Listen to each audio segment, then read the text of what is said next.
Do you find that no matter how many times you put yourself into feared social situations, that feeling socially confident just always feels out of reach?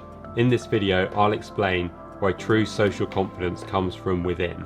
It's through a combination of genetics and our environment that we've been conditioned to constantly feel on edge and socially anxious, and that getting better actually doesn't involve gaining confidence, rather unlearning these insecurities. Hey, I'm Neil and I struggle with social anxiety for more than 2 decades. On this channel, every week, I'll be bringing you the best methods and strategies that I've used in my own life to feel more confident. When we're born, we naturally only have 2 fears, the fear of falling and the fear of loud noises. So this means that everything else we learn along the way, including social anxiety. To see how babies react to new stimuli, psychologist Jerome Kagan conducted an experiment on 500 4-month-olds back in 1989 to see how they responded to things like voices and popping balloons. Some of the babies were very unfazed by this, whereas others would react by moving around, throwing their arms and legs about, and even crying if they really were upset. He then categorized these babies as either low reactive, high reactive, or somewhere in between. And about 40% of these were low reactives, around 20% of these were the high reactives, and these are the ones that would thrash about or even cry when exposed to the same unfamiliar things, and he found that the high reactive ones were much more likely to grow up to be shy, anxious and inhibited. At age 4, those that have been classed as highly reactive were 4 times as likely to be behaviourally inhibited as the low reactives, and then by the time they were 7, about 50% of the highly reactives had developed symptoms of anxiety. They had developed fears of things like thunder, dogs or darkness, and many of them were extremely shy in the classroom and the playground compared to just 10% of the low reactives. The good news is that the highly reactives tended to get a much better grip on their fearfulness as they got older, and by the time they were 15, about 2/3 of them behaved pretty much like everybody else. They'd go to parties, they'd have friends, they'd make new friends, even if they felt quite nervous underneath. On the other hand, he found that about 25% of the highly reactive babies suffered with social anxiety disorder when they were teenagers, which suggests that being highly reactive makes it more likely you'll develop social anxiety, although this is far from a certainty. There is no set of genes that causes social anxiety, but the highly reactives may have a predisposition towards anxiety symptoms in general.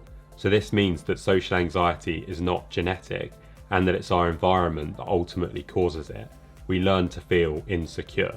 Your environment ultimately plays a very large role in whether or not you develop social anxiety, and it won't occur unless certain life events, situations and circumstances lead it to happen over time. Some of the environmental factors that may nudge you in the direction of developing social anxiety include things like bullying, rejection, family conflict, abuse, and even humiliating social experiences.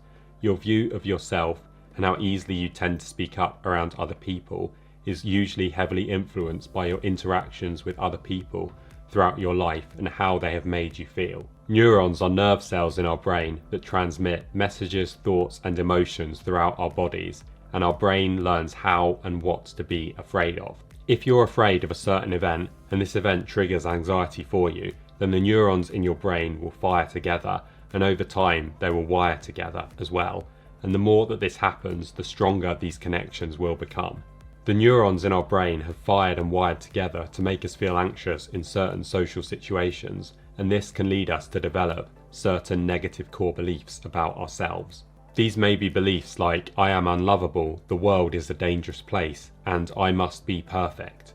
These beliefs will shape how we interpret events, relationships, and experiences by influencing our thoughts, behaviours, and emotions, and if left unaddressed, they can lead to us developing things like social anxiety and depression. It may have been traumatic incidents when you were younger that started the vicious cycle of social anxiety, but now in the present it's your core beliefs and automatic negative self-talk that keep it going. Some of the life experiences that we had when we were little we may have interpreted as being traumatic, and these may have accumulated over time and caused us to feel the crippling social anxiety that we experience in the present moment. And nowadays, if we even so much as imagine a feared social situation, we may experience feelings of really uncomfortable anxiety. And this anxiety is really just how we felt on the day or at the time that we were traumatized all those years ago. It's really just our brain that's been frozen in time, and we need to teach it that what we experienced back then wasn't actually something to be afraid of, and we just interpreted it through a child's mind without really knowing what was going on at the time. But now that we're a grown adult, we can be much more rational, and we realise that we don't need to be afraid of these things anymore, and we can actually begin to unlearn that insecurity. These automatic negative thoughts that go through your mind every day that you may not even be aware of, that come from these deeply held core beliefs that, again, you probably don't even know that you have, would have been installed in you from these incidents that you experienced when you were very little. And now, in order to begin to actually feel more confident, you're just unlearning these insecurities that you've picked up along the way. Really, overcoming social anxiety is actually learning to revert back to the default state that you had when you were younger, before all these traumatic things occurred and all these ugly weeds began to sprout and grow in your mind. The good news is that neuroscience has proven that our brains are malleable, and that no matter what age we are, we can adapt and change. And in order to overcome social anxiety, there are many ways to do this, but one of the most common ways is through cognitive restructuring, which is the most scientifically studied and proven method. Cognitive restructuring means that every time we experience an unwanted automatic negative thought, we try to challenge this with a more rational and accurate version of that thought.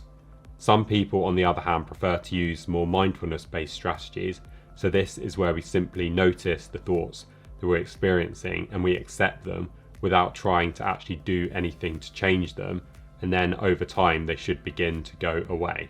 Whatever method you decide to go with, all that really matters is that you put the time and practice into doing it, and the more you put yourself in social situations that your brain has in the past found intimidating and cause you a great deal of anxiety, then over time, if you stay consistent, you'll gradually begin to rewire your brain, and over time you'll feel less socially anxious. If you'd like to take big steps towards overcoming social anxiety, I run weekly online group sessions where you can practice being confident in a safe environment and gradually step out of your comfort zone.